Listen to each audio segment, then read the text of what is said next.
Assalamualaikum warahmatullahi wabarakatuh. Haturan Mitra tepang dangu deui sareng Mang Barna. Urang ngadongeng deui nya Mitra. Neraskeun hanca garapan anu katunda. Dongeng garapan Mang Barna ieu kalayan judul Si Kucrit. Sumaha jangakeun Mitra dongeng kucrit. Sok kaparayun sadayana.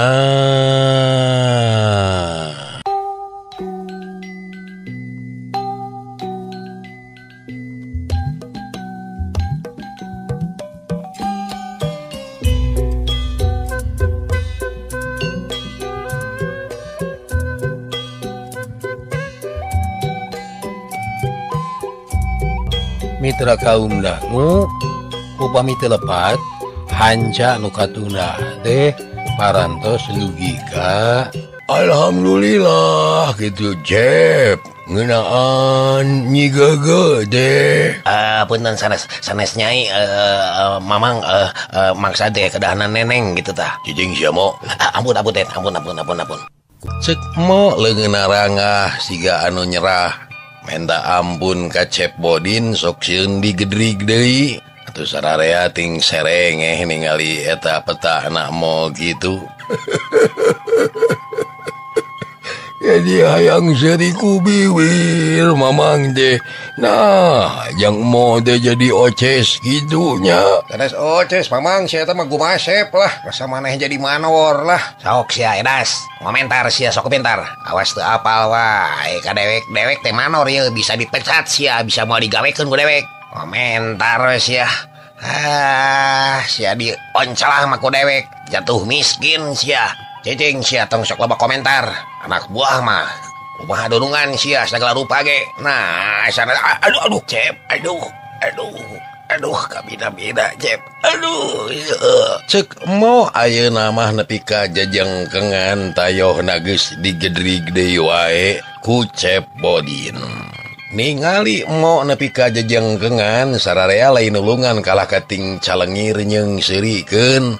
Tayohna mah sawarena aya oge anu mupuas. Pang-pangna mah ki edas deui anu saruana ngalawanan wae ka mo. Tah nu disebut tunungan mah eta euy. Ceuk edas bangun anu sugema ningali Cep Bodin ngagedrig deui bae teh. Atuh sararea ger deui saleuseurian nepi ka akaya-akayanana. Teu dipalire kaayaan mo anu keur jejengkengan mah da memang ngajengkeng pisan. Lantaran harita teh anu digedrig teh lebah tarang bagana. Kawasna bae sahanapeun tarang bagana. Da eta we nepi ka panonna teh burial buncelik jiga anu mulan. Harita kareret ku utai nya bae mo teh keur jejengkengan panonna ge ampir malik bari jeung teu nyawara. Sedangkan kadua leungeuna nungkup lebah tarang bagana. Atuh gancang bae utai teh ngadeuketan ka mo. Sararea reuwas ningali kaayaan kitu teh jep jarempe saleurina teh. Barang geus disidikeun ku utai horeng si mana horeng. Meureun tadi teh Cep Bodin ngagedrig lebah laranganana. Da eta we kalecina teh nepi ka ngaleungit hiji. Gancang atuh mo teh ku utai disangkeh anu saterusna diurutan lebah tongongna mapai kana lebah beuteungna. Ngahaja ku utai teh disasar ka mana eta kaleci teh nyelapna. Sanggeus kapanggih lebah-lebahna tuluy bae ku utai teh dirancetan.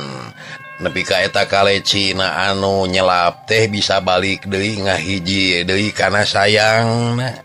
Atuh geus kitu mah teu sakara-kara mo teh bisa ngorejat deui bari jeung kurucam keureceum. Bet kawas kanu kaeraan pang-pangna mah bari melong ka Cep Bodin.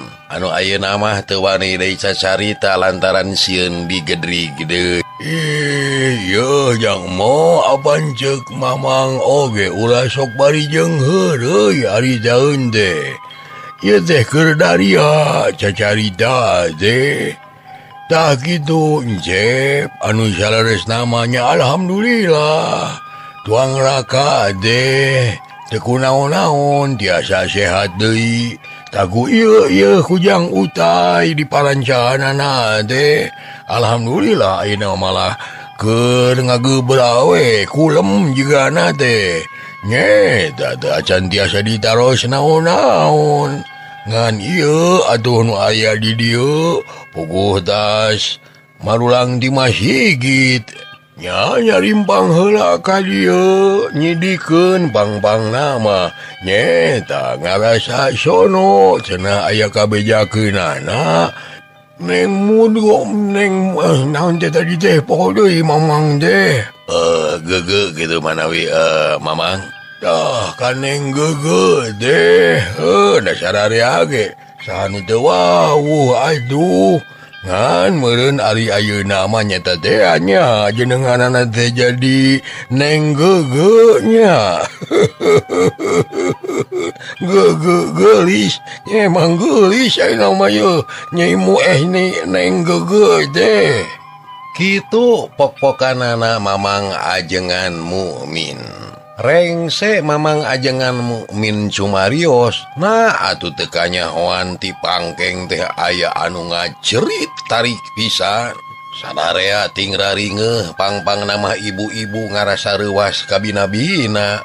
Lantaran ti jero pangkengna nyirom lah di mana didinya aya Neng Gege kadenge jejeritan kawas aya kasieun. Astagfirullahaladzim, yang udah itu, aduh, kumaha tuh. Saur Mamang Ajengan Mukmin kalah minang saraya ka Utai. Atuh Utai surti gancang bae Utai teh kalawan lurusuhan asup ka pangkengna Nyai Romlah. Kituna teh bari diboro oge ku Mamang Ajengan Nyi Romlah sareng Ibu Haji. Dalah Cepodin Ki Edas jeung Mo ge sarua arasup ka pangkengna. Maksudna mah hayang nyidikeun nah aya naon pangna Nyi Mumun alias Neng Gege ieu ngadon jejeritan deui di kamar kawas tadi. Da eta we ka kamar teh meuni paheula-heula barang nepi ka lawang panto kamar sararea ngahunted. Lantaran keayaan Nyi Mumun alias Neng Gege ieu rurupaanana teh bet beda pisan. Da eta we buuk anu sakitu panjangna nepi ka ngaringkiwi ka atuh. Malah semu acak-acakan. Atuh papakeanana ngaliglag utamana mah kaluhurna da eta we gunung sakemaranana oge mani eces jentre. Lantaran kutangna teh kawas-kawas anu dibuka hanya teu make kutang nya mitra. Mohon atuh Utai oge anu tadi pangheulana asup rada ngargog lantaran kaayaan Nyi Mumun geus kasarumahan deui bae. Malah ayeuna mah leuwih parna kasarumahanana teh da eta we kawas-kawas anu rek mukaan papakeanana. Buuk ngarareuwig ngariringkik. Atuh panon katingalina mani jiga anu ngelong kosong. Kalayan lameina anu tadina mah nu sakitu amucuina ayeuna mah katingalina teh make jeung siga anu burahay beureum. Atuh barang aya nu rajo daratang ka kamar bari jeung ronghok teu bisa asup laju ka jero kamar. Ngan burilak bae sorot panona Nyi Mumun teh mencerong melong kosong ka sararea bari jeung nyerengeh pikasieun mitra. Merangkeur kitu cikikik atuh Nyi Mumun teh seuri. Aya naon sih make maralong ka dieu hayang ningali nya hayang ningali Gege nya. Sok ka dieu digratiskeun sok gerayeuh Cek Nyi Mumun kituna teh bari jeung rek ngudaran pakeanana. Mitra kaum dangu sadaya ningali kaayaan kitu atuh gancang wae eta Nyi Mumun teh ku Utai digabrug. Kade ulah lepat paham mitra ieu mah gabrug ge sanes gabrug model ngagabrugna Apih Anton sanes ieu mah. Sabab Utai mah dina ngagabrugna teh bari jeung dieusian hartina dieusian ku elmu na pikeun meruhkeun ieu Nyi Mumun sangkan ulah nepi ka katalanyuran. Bisa kumahaen teuing upama teh mah henteu buru-buru digabrug ku utai tangtuna oge Nyi Mumun teh bakal ngalaanan papakeanana sabeuleu geunyeurna. Eta neng gege ulah kikituan istighfar anggur mah istighfar gadinya. Saur Mamang Ajengan Mukmin miharep sangkan Nyi Mumun teh gancang-gancang istighfar. Barang ngucapkeun kalimah istighfar ngan cerit bae eta Nyi Mumun teh jejeritan tina seurina teh. Dina jejeritana teh make jeung nyebutkeun panas cenah teu kuat panas hareudang cenah kitu. Panas teu kuat hareudang gawat keluarkeun ti dieu gawat hayang keluar ti dieu kitu pok-pokanana Nyi Mumun alias Neng Gege ieu tayohna Nyi Mumun teh teu kuat ayana di jero kamar. Tangtuna oge ieu teh pasti aya anu jadi alesanana.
Mitra kaum dangu ari anu jadi alesanana pangna Nyi Mumun nyebutkeun teu kuat ayana di jero kamar Neng Romlah ieu. Tadi waktu Nyi Mumun keur ngalempreh teh kawasna bae kagareuwahkeun kanu ting calengir jeung saleuseurian pang-pangna mah kagareuwahkeun kunu pacenta-centa.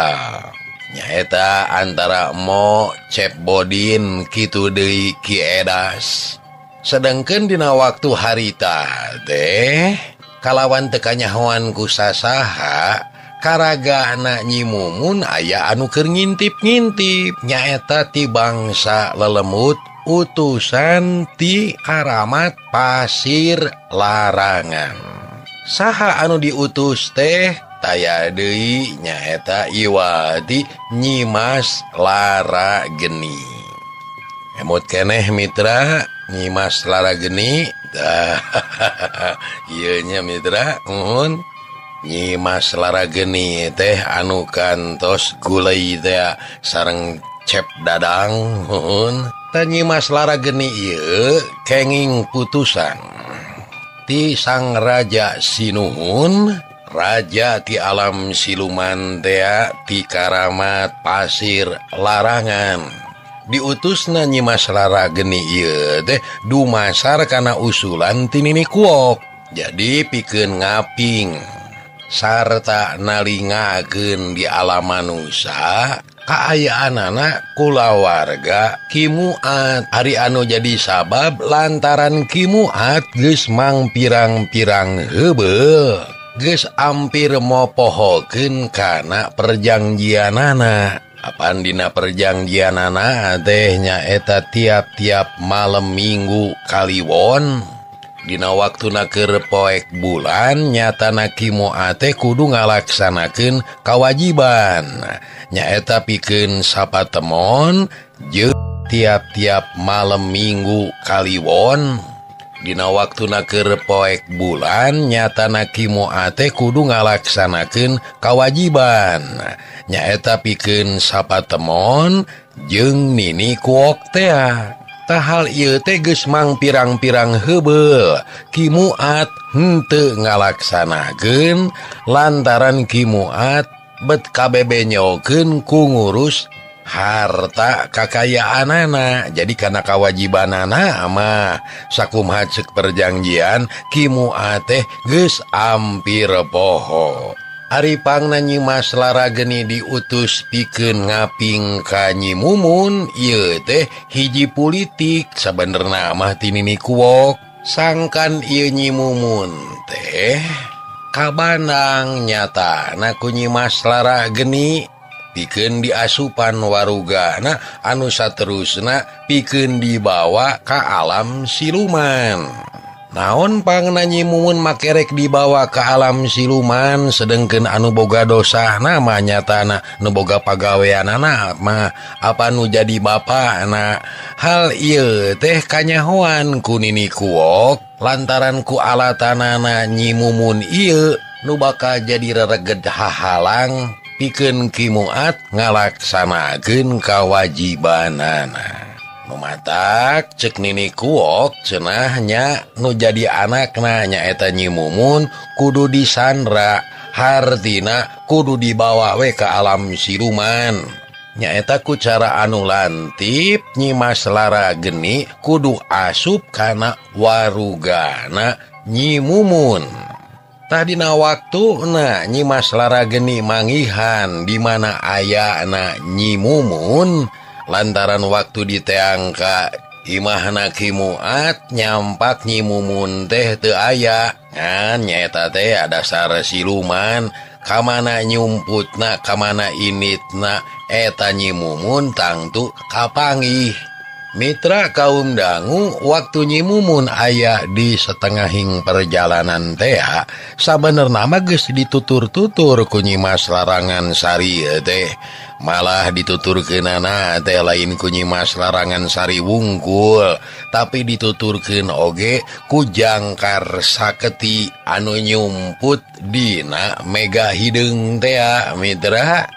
Mata ke waktu harita nepi ka bretna hujan teh sabenerna mah lain sahujan-hujana tapi eta teh dibarengan oge ku hujan anu teu ilahar nya disebut teu ilahar sotenan.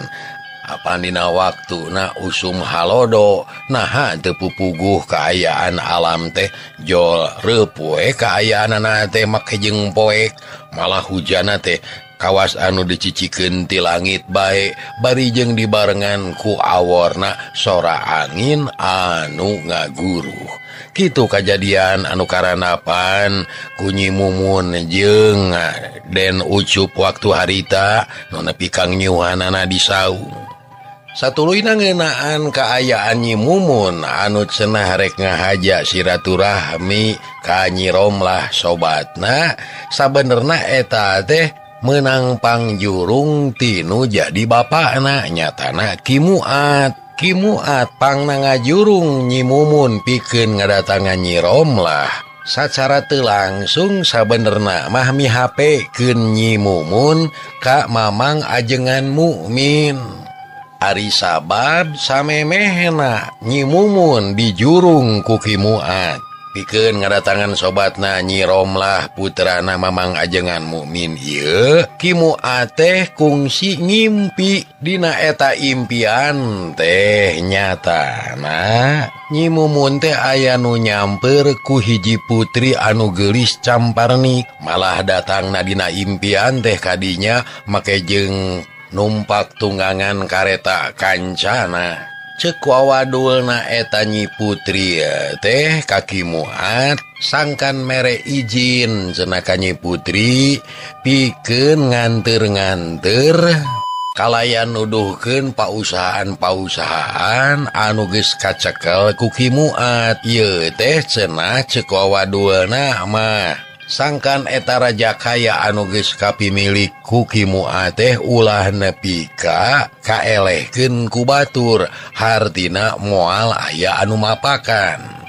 Mitra kaum dangu nya ge Kimuat teh beunang disebutkeun euregeujeg tapi ari kanu jadi anak mah ngarasanya Temikeun kitu bae upama segnya tujuan kana kahayangna eta Nyi Putri anu geulis teh.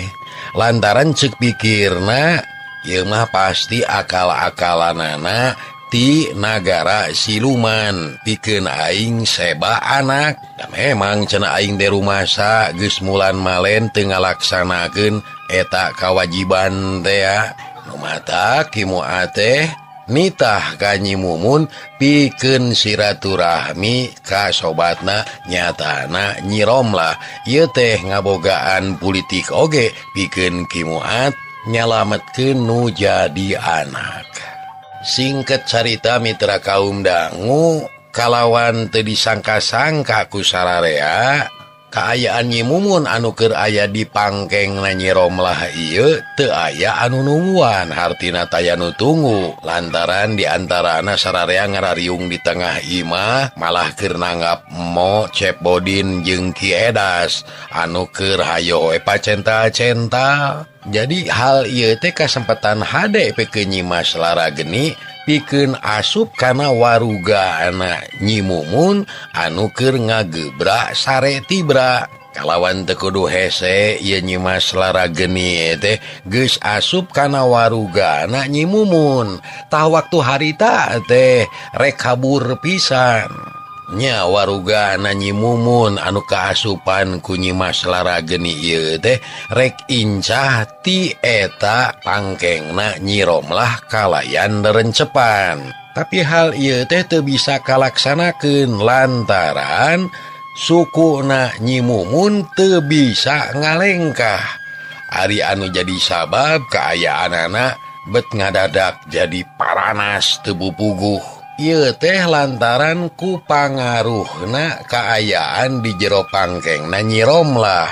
Sabab di dinya teh sabudeureunana nya di jero kamar teh aya Al-Qur'an, aya huruf-huruf Arab atawa kaligrafi meureun ayeuna mah nya mitra anu ditempelkeun di kamarna. Tah hal ieu teh ngajadikeun pangaruh gede pisan pikeun Nyi Mas Larageni pikeun ngalengkahkeun sukuna Nyi Mumun nepi ka karasana teh leuleus, panas jeung asa taya tanagaan. Nya harita teh kapaksa jejeritan. Anu hal ieu teh ngondang ka sararea anu aya di patengahan pikeun muru ka kamarna Nyi Romlah. Kabeneran deui anu pangheulana muru teh nyatana Ki Utai.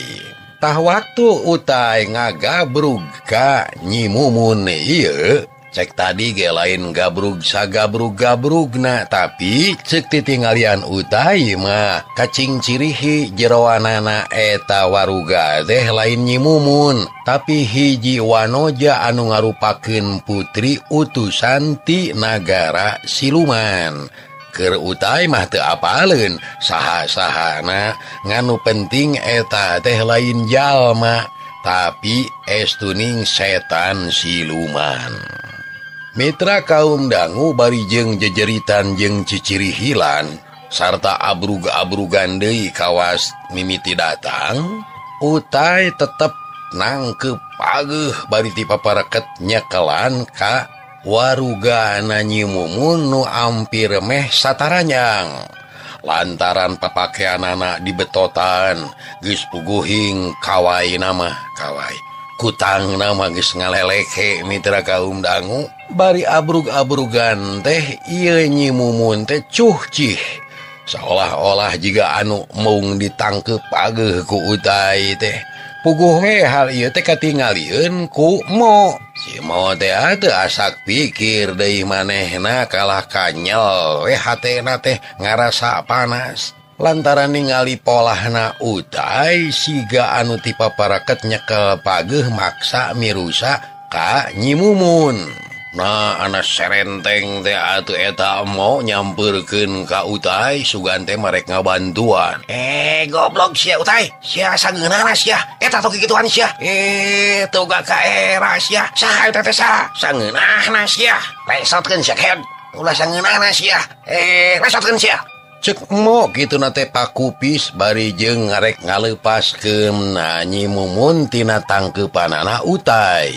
sedangkan utai sorangan tengah jawab karena eta panyarek si Mo teh diantep we lantaran utai kagok keur kakagok nak keur mapatkeun ajianana sangkan bisa meruhkeun ieu Nyi Mumun anu kaancikan ku Nyi Mas Larah geni. Kalakuan kitu petana Mo tangtu bae kanyahoan ku sararea malah digeunggeureurkeun ku Mamang Ajengan mah jeung kitu deui Ki Eda sarua milu nyarek sangkan ulah ngaganggu ka utai.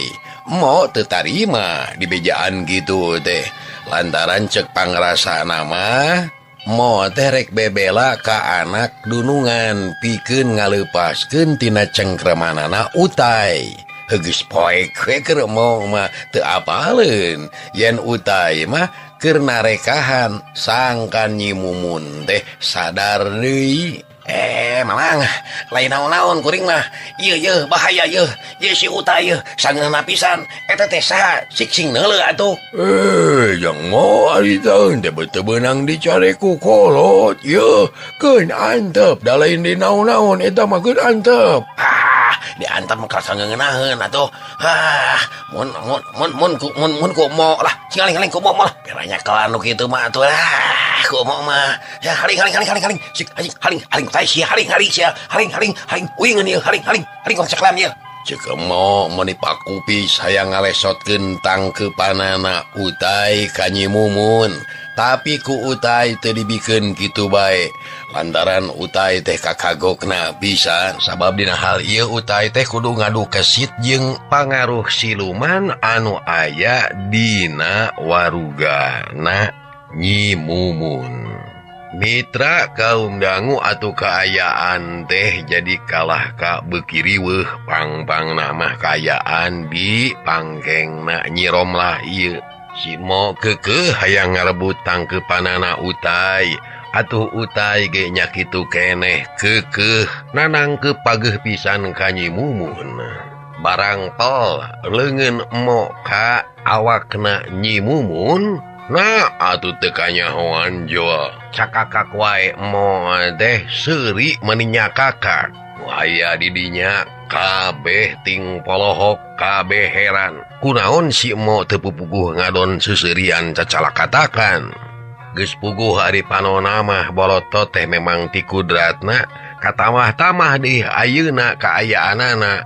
Asa beuki bolotot teh jiga anu nolol kaluar panonna teh. Sedengkeun kaayaan Nyi Mumun ayeuna teu motah teuing ngan ukur ngalempreh we dina tangkeupanana Ki Utai. Ari Mo malah leuwih rosa ayeuna mah seuserianana teh.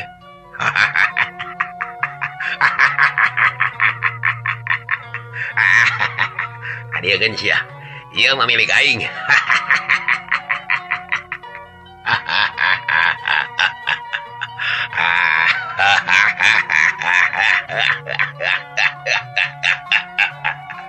Sahabat anu hayang ngamilik kai anu geulis anu neh noe rancunit lain kahan heulai. Nah si lain teh Mo ngerakeun jeung ka bini. Oh, saha si lain? Si lain saha? Ai si lain ling atawa henteu Mo? Ngaran aing lain Mo. Naon Mo? Si lain mah geus barupa wae ari teh teh. Ulah kitu euy. Kira ku si lain poho deui dewek yeuh dewek. Bodin. Bodin mah nu sok teh celeuweungan di masjid. Atuh eta mah Modin euy, tukang adan eta mah. Dewek ieu dewek. Bodin yeuh, Bodin. Pira ku si lain teu apal-apal dewek teh. Kapi adina Neng Geuge yeuh, pira ku si lain teu apal. Ya mah model sia mah. Tiga sebeleun. Ari Neng Geuge geus jadi jalma beunghar mah sia kakara nyebut ngaku lanceuk. Dasar golobog sia. Ari sia, ieu mah hancengan aing. Nah saya teh mau aduh. Mitra kaum dangu maksudna Cep Bodin mah rek ngagedrig deui ka mo. Sok sia, labah mana kahayang sia. Aing lain mo jeung aing oge sia. Ya, aing anu nalah.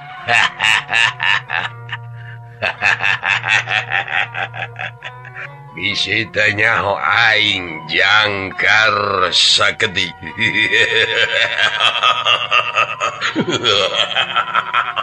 Cek mo bari jeung cacala katakan seurina teh atuh puguh we nu aya di dinya kabeh ngarasa heran jeung keung. Cep Bodin waktu tadi ngagedrig gak mo leungeunna teh nepi ka peperengkelan atuh karasana mani asa teuas kacidah. Puguh we kakarangar ti ayeuna tangtuna oge mo teh kasarumahan deui. Lantaran banyak itu teh bet beda dina cacarita jeung seserianana. Malah make jeung seurina teh ngandung aweuhan sagala. Asaku araraneh teuing. Mitra kaum dangu pikeun kiduha. Mamang ajengan mukmin kitu deui pikeun utai teu ngarasa sing aneh ngadenge eta kekecapan ti mo. Lantaran geus ngajudi pasti mo teh kasarumahan. Mematak waktu mo keur cacarita kitu, mamang ajengan mukmin mah kalah jepwe jempe. Rayohna mamang ajengan mukmin teh nuju nyacapkeun ngimpleng ku batina permohonan kanu maha kawasa sangkan kaayaan mo teh pulih deui. Hal ieu teh oge dibarengan ku kiduha katut ki utai. Sedengkeun kaayaan Nyi Mumun harita teh geus ngalempreh deui, malah ku utai teh diisarahan ka Ibu Haji jeung ka Nyi Romlah sangkan ngarawatan ieu Nyi Mumun. Lantaran kaayaan Nyi Mumun ayeuna geus sadar deui ngan edas. Kalah hayo ayeuna mah ngo anu jadi kasarumahan teh. Sedangkeun nu asup kana waruga mo teh nyatana jangkar saketi lain Nyi Mas Larageni. Kitu apa nurutkeun pangakuan anak mo tadi waktu cacarita jeung Cep Bodin. Cenah ieu mah lain mo tapi jangkar saketi. Puguh we jelas pikeun utai mah hal ieu teh hiji kasempetan pikeun utai keur narekahan deui mo sangkan sadar deui kana kaayaan dirina. Sokomo ayeuna mah anu nyang hareupan ieu jangkar saketi dina warugana mo teh lain ngan ku utai wungkul, tapi dibarengan ku mamang ajengan mukmin kiduha kitu deui ku utai sarta warga masyarakat anu aya di dinya. Nya anu kabeneran keur nganyang ka mamang ajengan mukmin di antarana wae aya Abah Olot gitunya, aya ngararempe kieda sabatur-baturna araya di dinya teh. Jadi pikeun utai mah teu berat teuing pikeun ngalawananana da piraku cenah. Nu haraya di dinya teh lain kasebut jalma atah-atah, kasebutna oge lain jalma jore-jore. Naon sia gegereman, ha? Gegernya mana naon sia? Naon sia gegernya man? Cek emo kituna teh leungeunna tutunyuk ka mamang ajengan mukmin. Atuh mamang ajengan mukmin ditunjuk kitu ku mo, lajeng bae anjeunna cengkat bari paneutupna ditujukeun ka mo. Saha ieu teh? Saha ieu teh? Can apa kaula nu kadalah jangkar saketi. Kunaon si laing gagarnya man, ha? Astagfirullahaladzim. Entong ngomong gitu sih ya, ngomong naon sih ya, kurang ajar. Ay, jang mo, eta ulah kikituan ari taun deh. Istighfar, anggur makalinya, istighfar. Cek aing oge sia ulah ngomong eta, ngomong naon sia, ngontong sia. Aduh, panas, harudang, ya panas gaya di dia panas.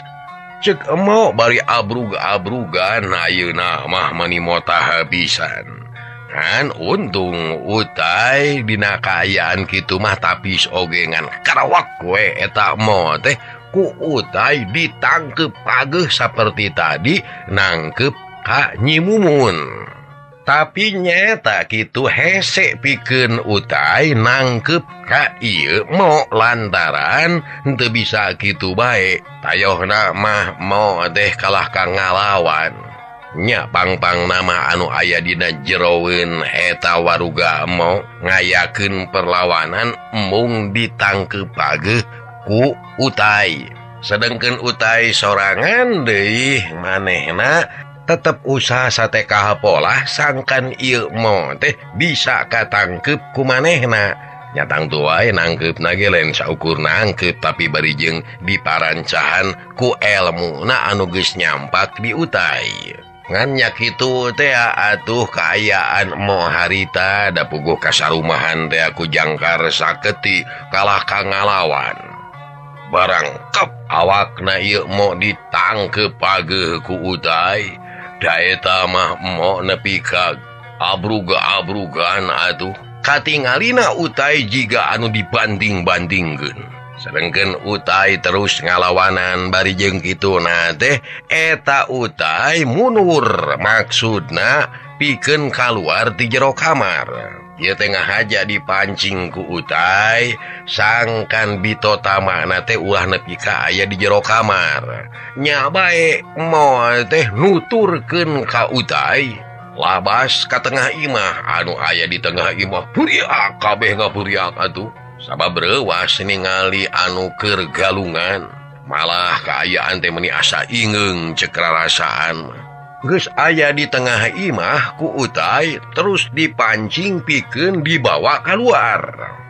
Hartina eta mo teh sangkan nuturkeun ka utai ngudag ka utai anu utai teh ngadeuketan lawang panto anu kaluar ngahaja rek dibawa kaburuan bae sangkan tumanina atuh jalma-jalma awewe lalaki kabeh buriak kaluar imah.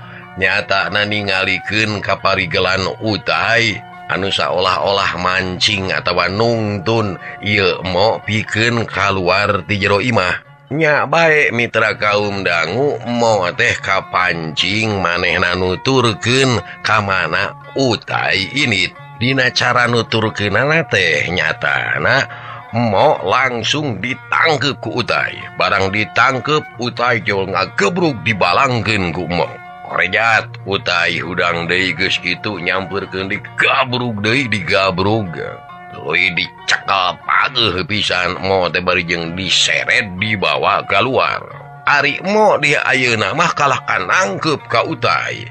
Tungtung namah jadi patangkep-tangkep eta utai jeung mo. Memang antara awak utai jeung ki mo teh meh sapantar.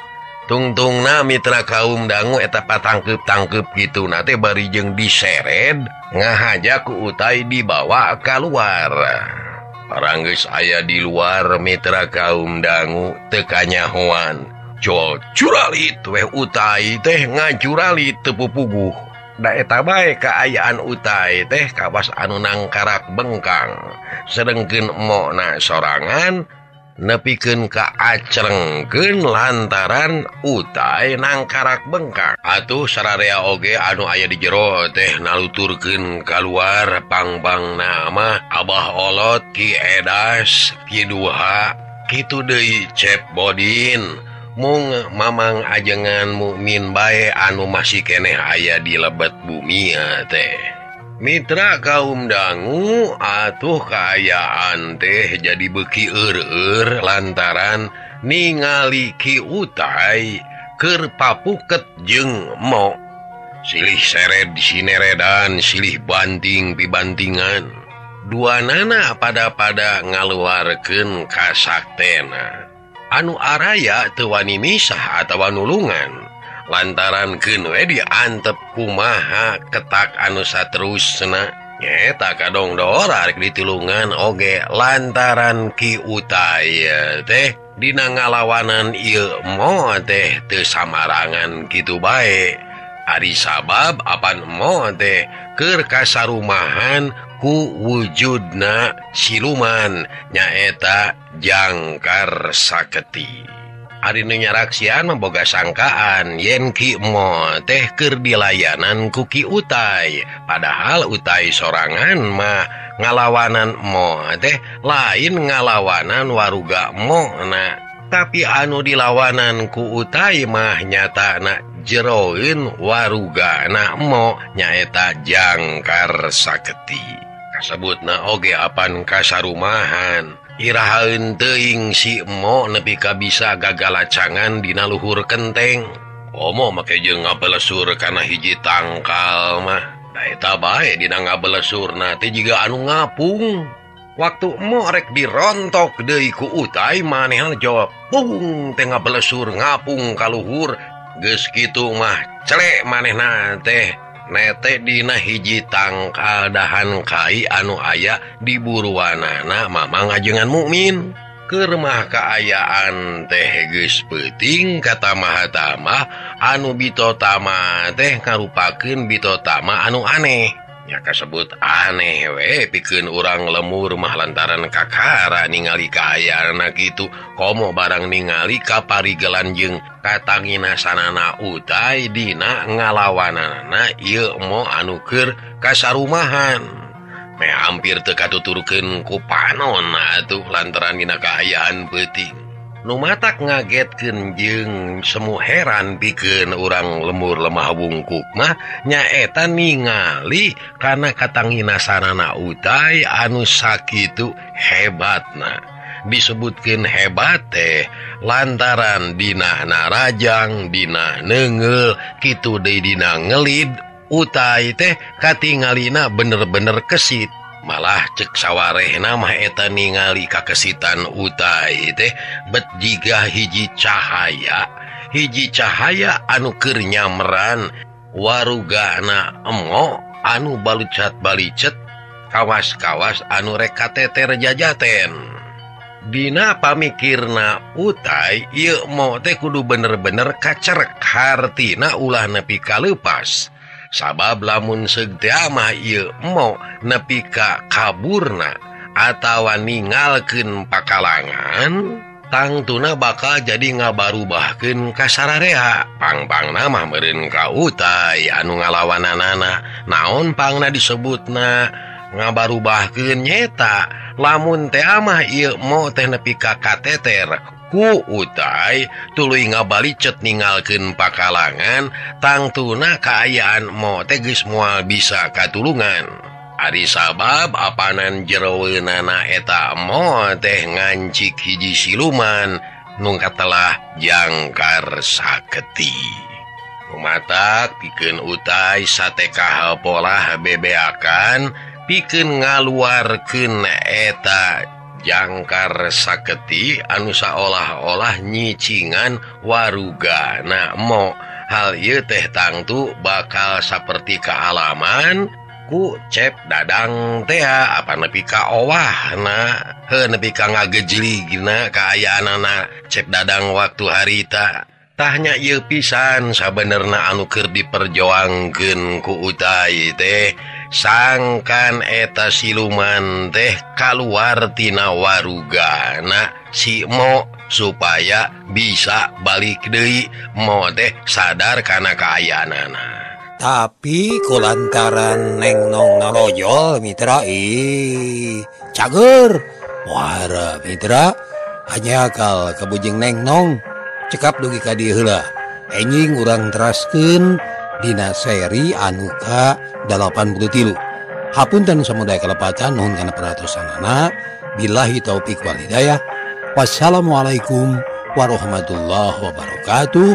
Ciao.